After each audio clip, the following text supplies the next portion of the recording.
a letter at least 2 weeks before the hearing at the church board to advise the member that there will be a disciplinary hearing at the level of the church board regarding the member for XYZ. And that will give the member the free will to come and approach the board to say that he or she disagrees by virtue of whatever the disagreement and provide evidence. And after that, the member is also, so if the board votes it and now recommends it to the business meeting, the member is given a letter by the clerk to state when the business meeting will be held and that you are up on the agenda for disciplinary hearing at the business meeting 2 weeks before. And after that, if the church in business meeting votes for it, for the disciplinary action, the clerk goes again and gives the member another letter confirming the action of the church in business meeting. So that is to be known, those who are a part of the clerk body. Thank you. Okay, thank you. As I said, church discipline, Pastor went just a tip of the iceberg.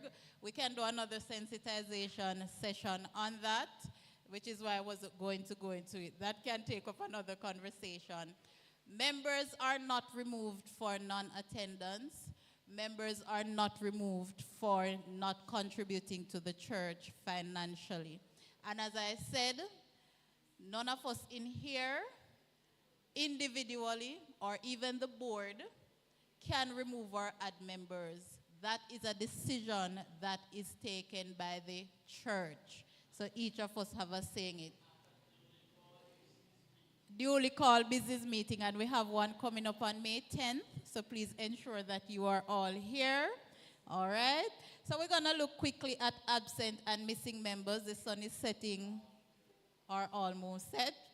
So absenteeism, when members are absent, church leaders should visit them and encourage them to resume attendance. We big up Sister Cressa, who look out for the absent members. Those who are unable to attend church because of their age, sickness, or other unavoidable causes, they should inform the church, and the church should cater to these members.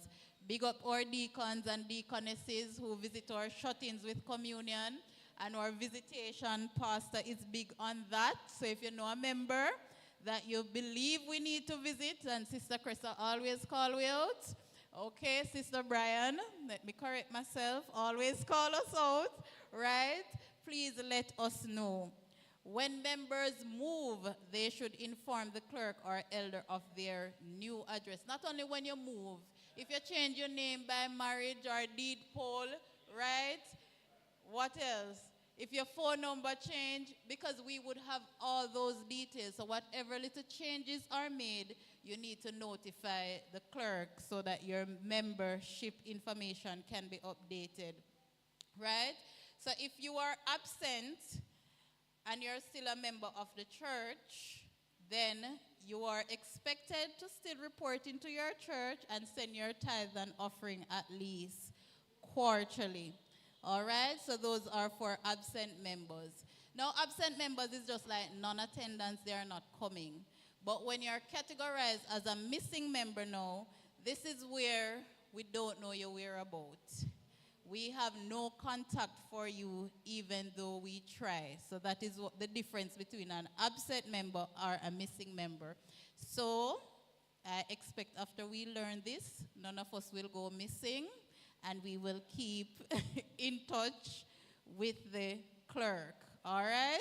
And as we mentioned before, if you are missing and you remain in good and faithful standing, profession of faith, if you are unfaithful, you know that is rebaptism for you to be added back to the membership, right? So how can we prevent? Because this is really what this is about, the sensitization session. What are some of the things that we can do to prevent missing members? Missing members. Sister Chris said keep in touch. That's one way. Visitation, very good. Because we spoke about that, share the name with the pastors or leaders of the church, right? And when we say visitation, we too can visit, right? It's not just the pastors and leaders of the church.